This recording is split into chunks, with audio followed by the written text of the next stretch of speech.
Hi, my name is Benavides. I'm a Houston criminal defense lawyer. I wanted to talk to you a little bit today about DWI and specifically the fact that in Texas we are what they call a time of driving state.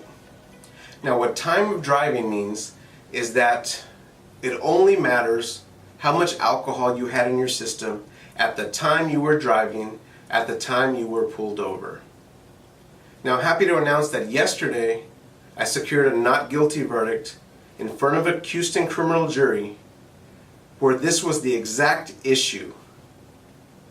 My client had a breath test that was almost 0.10. It was 0.098. But it was 1 hour after the stop. Now we were able to demonstrate to the jury that just because somebody's level of intoxication is 0.09 at, let's say, 2 a.m., that doesn't mean that they were 0.09 when they were pulled over at 1 a.m. I was able to use the state's own experts against them.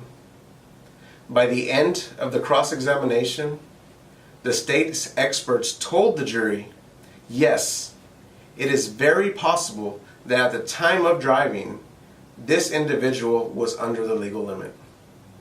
And that's all the jury needed to hear. That's enough reasonable doubt to find somebody not guilty of driving while intoxicated. But think about it. Is that fair? Absolutely it's fair. Why should they take some sort of specimen from you hours later and count that as the amount of alcohol that was in your body earlier? It doesn't make sense.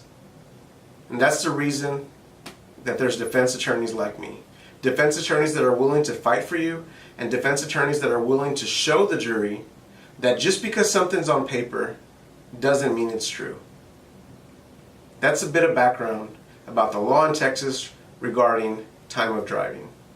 If you have any specific questions about that, please reach out to me, give me a call, and we'll talk about it.